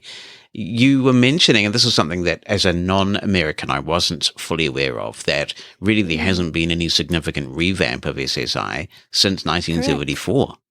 Correct. Yeah. That's why I did it. What was funny, when I started writing that chapter, I was angry. I was angry about that SSI is considered a supplemental security income. There's nothing to supplement. For a lot of people, it's their sole income. And, it's not very much money. And at the time, I was living in California, and California, they do pay a little bit more in California than most states, but that's because the cost of living in California is much higher. And so nobody really can, it wasn't designed for people to get, quote, get ahead, but they couldn't even if they wanted to. And so I was angry about that. And then in the middle of writing the book, I actually got a job with Social Security, and, which is kind of ironic, but it really kind of helped me see, number one, that my thought still stands that I think we need some fresh eyes and fresh ideas about this, but also Social Security isn't the enemy. And it's considered a needs-based income, and so that's why there's so many restrictions, and at least it's there for people, but I still think that there needs to be some changes. So having the job, it helps me see that people are kind of fed up with Social Security. Even the people who aren't on SSI, who are either on disability or retirement, like everyone's just kind of unhappy. And there's a lot to still unpack, but I'm not as angry anymore as I was when I first started writing it. But I still think that there needs to be some fresh eyes and new ideas around it. Right. Because it has been inflation adjusted, of course, and that's locked in. What else would you like to see change? Well, there was multiple things I included in those couple of chapters that are all connected, at least for me. So you have the high rent costs, and you also have the fact that it's really difficult for blind people to get jobs. Now, it's difficult for anyone to get a job nowadays, but and I'm just speaking from my personal experience and others that I know of who, I would walk into interviews and immediately be asked, wait, how can you do this job? And it goes back to the root thought that society has is, oh, this person's different. They're not going to be able to do this job like everyone else. And, the answer to that is we may need some quote unquote reasonable accommodations to do the job, but we still can do the job. I worked for Social Security for almost 3 years. It was pretty rough. There was still some, accessibility issues and things, but I had a job and I got to see what it was like to be in that world and be a contributing member of society, not just somebody on SSI. And so I think they're all connected. I think it all comes back to thought of we're different. And so that's why I wrote the book. My contention is that there are quite definable, calculable costs associated with blindness. That means that even when somebody has employment, their discretionary income is depleted for the privilege of being blind. And a lot of those costs are non-negotiable. Some of them are, I guess, negotiable. But you refer to some of the things like proximity to public transport is seen as an amenity that makes the property more attractive. So the rent or the mortgage is going to be higher. Sometimes there are technology costs, various things like that. And to me, a fair society would take those costs into account and help to compensate for those regardless of what you're earning. Right. But unfortunately, that's not happening. I mean, not just blind people, but a lot of people are really struggling right now. And to me, it's like, why can't we talk about these things? You know, why can't we come up with something that where everyone can win? Why does it have to be us versus them? And you could argue that, well, people worked harder, you know, to get the things that they have. And that may be, but also, unfortunately, when you walk into a room, you're automatically assumed about, and this isn't just a blind thing. I mean, I talked about it later on in the book when it came to the social issues of our time right now. We aren't really given a shot a lot of times. And not a lot of people have the strength to fight that, to push through that and keep going. And I mean, that would be the advice that I would give is it's going to be rough, but if you believe in it enough, you got to keep going. And some people just struggle with that. And yeah. So it is a shame that we can't have those deeper philosophical discussions about what settings should be in existence in a society to allow people to contribute to their maximum potential. But the climate just doesn't exist for that sort of discussion right now. Yeah, it doesn't. And I think it also comes back to, I mean, I'm always about the deeper thought, the root thought, or a deeper meaning behind things. And I think one of the deeper meanings is we're conditioned to not feel worthy. We got to get the better house, the better car, the better girl, the better guy, the better, job, and so because of that, we don't really stop to, I mean, this may sound simple, but love ourselves and love the people around us. And that's what I'm here to help. I'm a big believer in Byron Katie, as you mentioned, and that was one of her main things that she talks about is it's not about what happens to us, it's about our thought about it. And it's just so needed right now to remind the world that you are love, you're the people and things that you love in your life, you are that as well. And that was something that I took a transcript from the track on my album called Back to You, Back to Love. And that was something that I really felt needed to be included. I was in Toastmasters a few years ago and we had a conversation about this very thing. And one of the discussions that we had was, is it easy for people to say those things from a position of privilege? I mean, if you are a Ukrainian facing bombardment from Russia and you've seen your friends die, your way of life decimated, it's not so easy to say that it's not about what's happening to you. It's about how you think about it. Oh, sure. It's not always easy. But if we really sit down with ourselves, I mean, because this is a personal thing. Yeah, I would never go to a Ukrainian and say, look, if you just change your thought, but it's a very personal thing that only you can work with yourself on. And I've heard of some remarkable stories where people were in war and war on the outside, but they didn't feel the war on the inside. It's amazing what your mind can do. Well, one of the most remarkable books I've ever read in my life, and you may well have read it too, given your interests, is Man's Search for Meaning by Viktor Frankl. If you haven't read that, I can't recommend it enough. It's about a guy who invented a particular school of psychological thinking who was actually a prisoner in a Nazi concentration camp. He was Jewish. And it's a profoundly extraordinary, life-changing read. So to you and to the audience, I highly recommend Man's Search for Meaning. It's a very, very tough read, but it's quite inspiring in the same way. You talk a bit about your own personal journey, and I want to segue onto that a bit. You have a chapter where you seek to make a distinction between sheltered versus unsheltered blind people.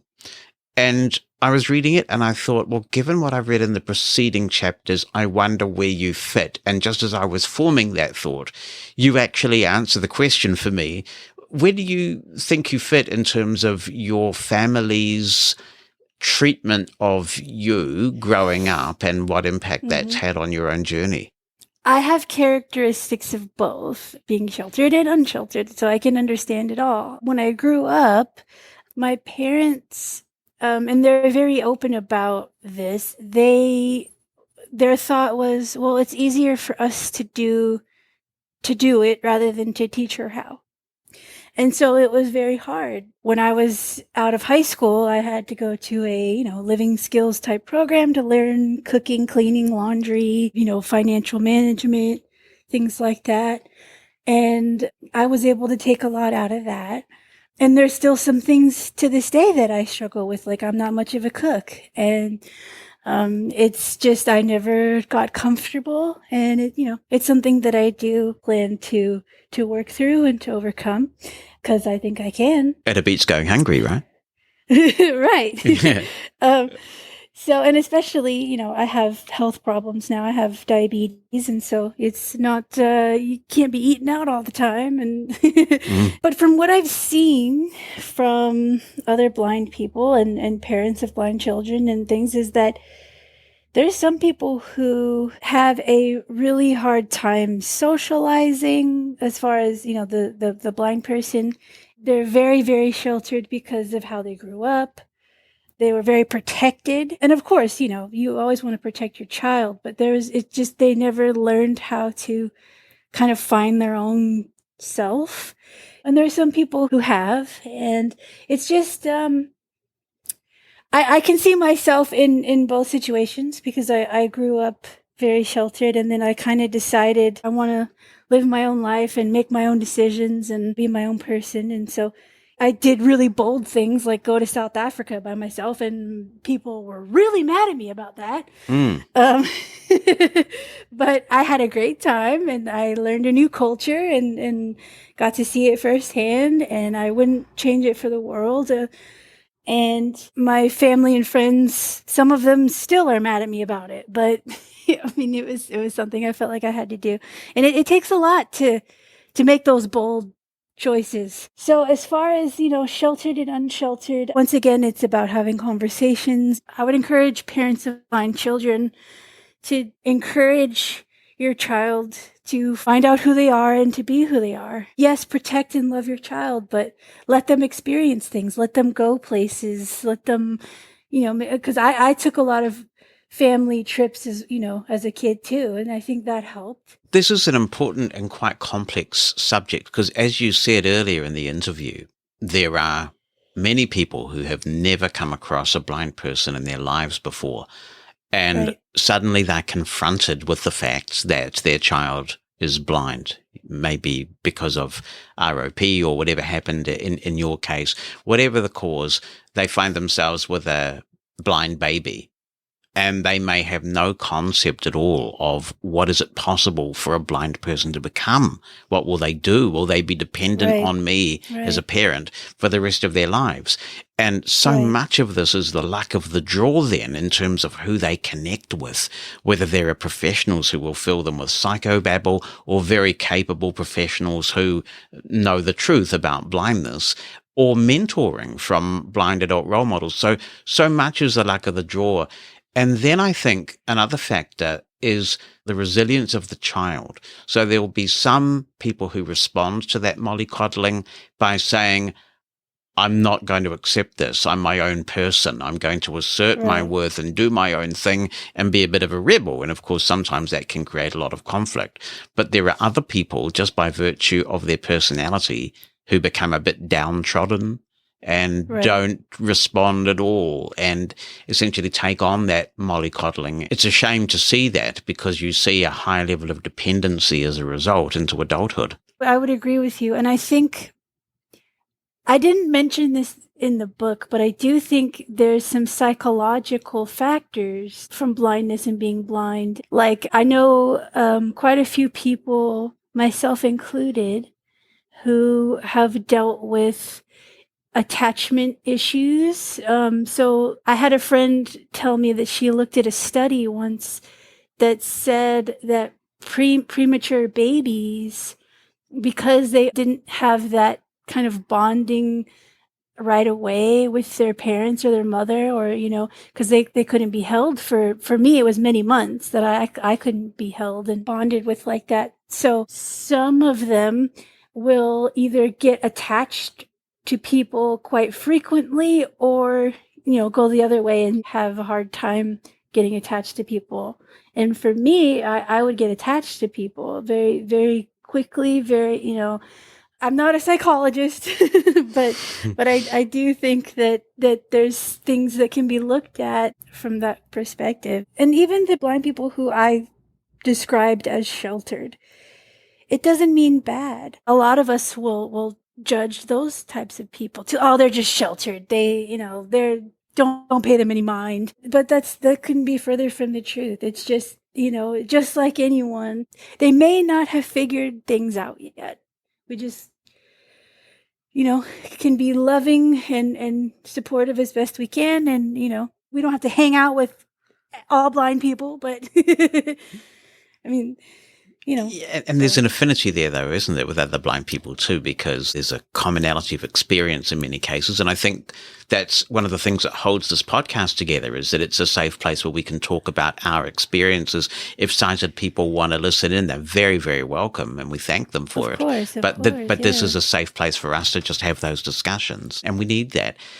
Just a couple of follow-ups, and I want to be careful about belaboring this point, but I was sitting here reading this, feeling quite appalled on your behalf. You talk about the South African trip, and you are a grown adult who is quite entitled to go anywhere she wants.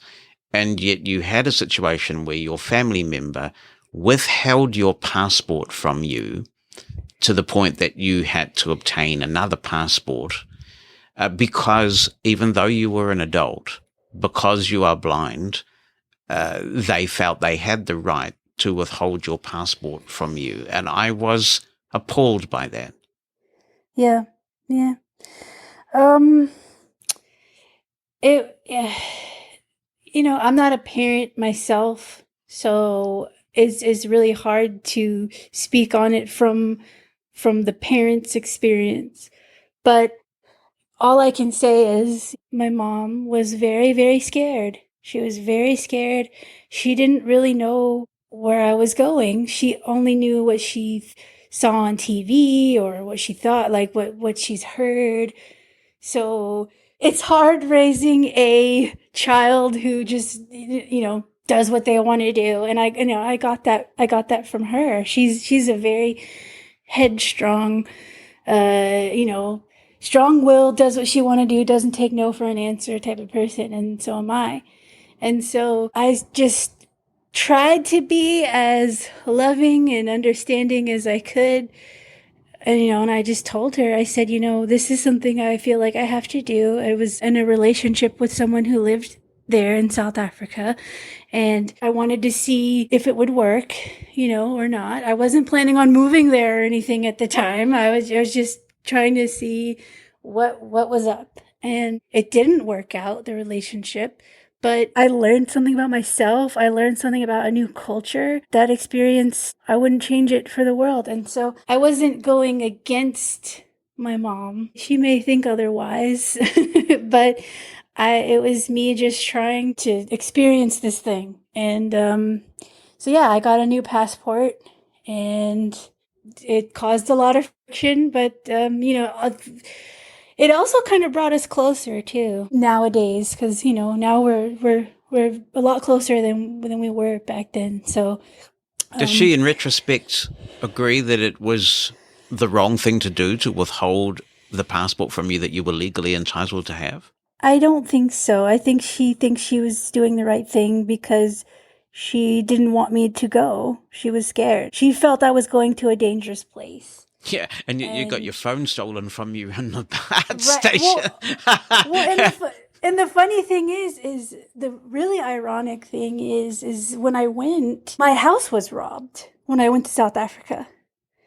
And I said, well, that's, I was safer in South Africa because I would have been home when that happened. It was it was in the middle of the day and everyone had left and my house was robbed. It just goes to show you that everything happens for a reason. But like I said, I love my mom. I don't hold it against her. She was doing what she felt was right. And I was doing what I felt was right. So you've covered a lot in the book. I read it in one sitting because it's interesting. It covers a wide range of subjects, and when you think you've got the style of it figured out, something completely new and random comes along. So it's kind of a roller coaster ride, and it's really interesting. What kind of reaction have you had to it? A lot of positive. People have said it's an easy read, which I'm glad. I didn't want it to be. I was afraid it would be too boring and educational and not fun. One person told me that, I read your book and it just makes me want to be a better person and change some of the things that I'm doing in my own life. And that's what it's for. That's why I did it. I always tell people it's part, education and awareness about blindness, part memoir, and then part self-development, self-growth type of thing. And because you really can't lump it into one category. So yeah, it's been a lot of positive feedback. I'm really grateful, especially the questions and answers, the Q&A's chapter. People really enjoy that. It's fun for them. But yeah, I'm really, really thankful that people have taken the time to read it.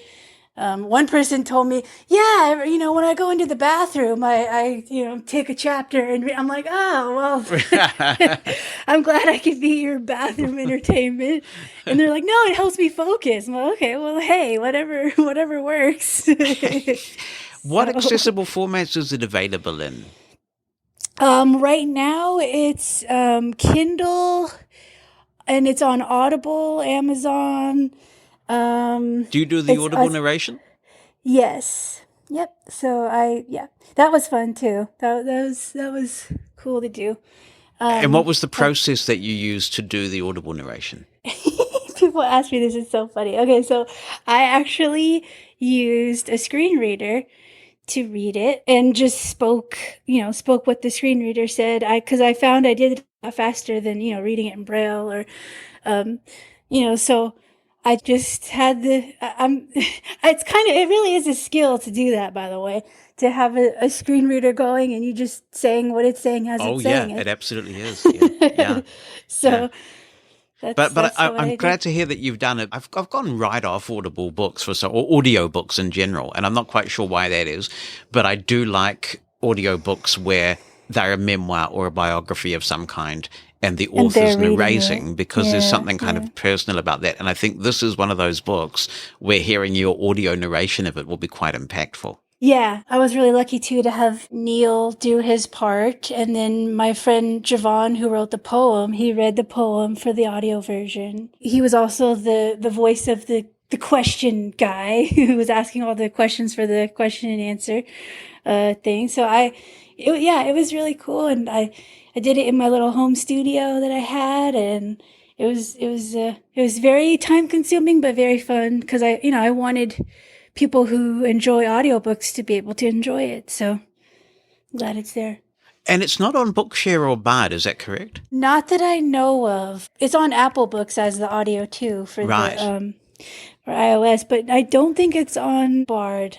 So people have been asking me about it, and I've said, well, if you know how to do that, let me know.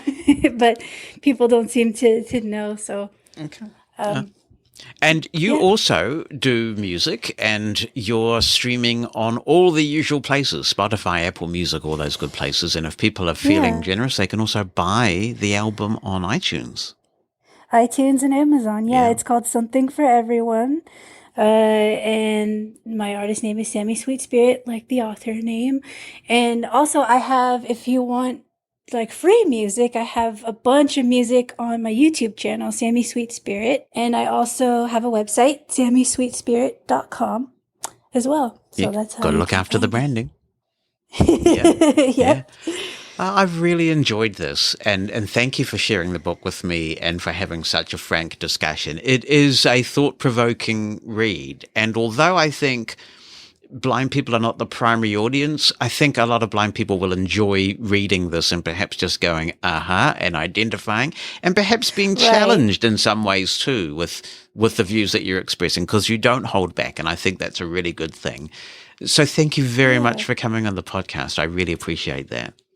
I really appreciate you having me. This has been fun, and I just thank you so much for allowing me to come on your platform. Transcripts of Living Blindfully are brought to you by Pneuma Solutions, a global leader in accessible cloud technologies. On the web at pneumasolutions.com. That's PNEUMA solutions.com. I am very much looking forward to being back with you for episode 248 and our Apple event recap. It would be nice if they had managed to keep something really secret for once, wouldn't it? Because it kind of feels like you know what you're getting for Christmas before Christmas Day at this point, with all the leaks that come from supply chains and that sort of malarkey. But it still will be interesting to have it all confirmed, so I look forward to your company then. In the meantime, when you're out there with your guide dog, you've harnessed success, and with your cane, you're able. If you've enjoyed this episode of Living Blindfully, please tell your friends and give us a 5-star review. That helps a lot. If you'd like to submit a comment for possible inclusion in future episodes, be in touch via email. Write it down or send an audio attachment. opinion@livingblindfully.com or phone us. The number in the United States is 86460-MOSEN. That's 864-606-6736.